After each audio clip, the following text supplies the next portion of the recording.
this fall. In a genocide-complicit university near you.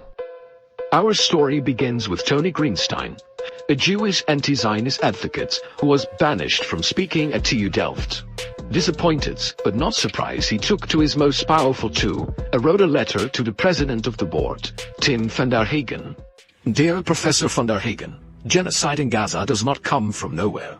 Zionism has always been a movement of racial supremacy. As Max Nodau, deputy to Theodor Herzl, the founder of political Zionism, said in an interview in 1903, Zionism is not a question of religion, but exclusively of race.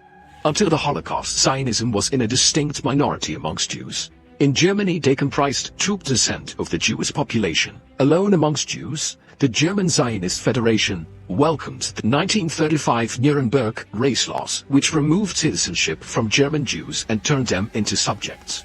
Zionism, Professor Hagen, has always appealed to anti-Semites because it accepted that Jews were not part of the nations amongst whom they lived. There is no greater supporter of Israeli apartheid than your own fascist Geert Wilders, who said, if Jerusalem falls into the hands of the Muslims, Athens and Rome will be next. Germany's AfD, which is riddled with Holocaust deniers, is an avid supporter of Israel and Zionism, as is Donald Trump, Viktor Orban, and our own fascist Tommy Robinson. I know it's embarrassing to Zionists today, but it was leading Nazis who were the most fulsome in support of Zionism, because they both shared the beliefs that Jews did not belong in Germany.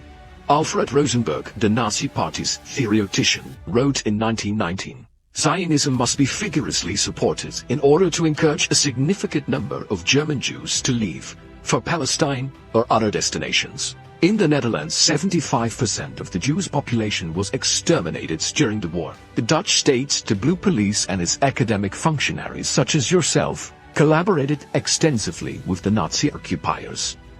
In the Netherlands, the Nazis set up a Jewish council, or Judenrat, the Joodse Raad, under David Cohen, a leading official in the Zionist movement. They assiduously compiled lists on Jews to be deported and carried out the Nazis' instructions faithfully. By way of contrast, in France, 75% of the Jews were saved. In Belgium, half the Jews were saved. In both of these countries, the Judenrat were forcibly prevented from operating, and in Belgium, its leader, Hubert Halsinger, was executed by the resistance. Tragically, the Joodse Raad was not terrorized. Whereas students in the Netherlands took part in strikes against the deportations, including at Delft University, this was not true of the leadership of the universities. Your predecessor as rector unsuccessfully tried to prevent this strike.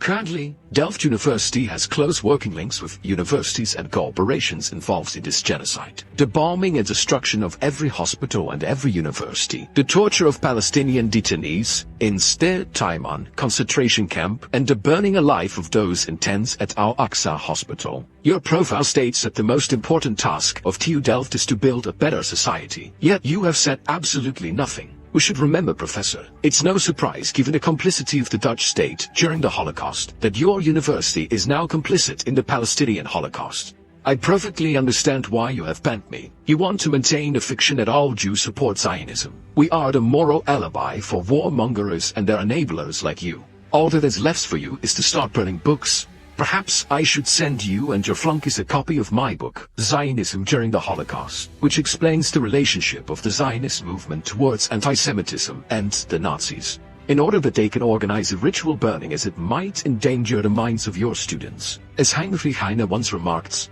they start burning books, and they end up by burning people. That is what Israel is doing with the complicity of your institution. Perhaps, though, I should thank you.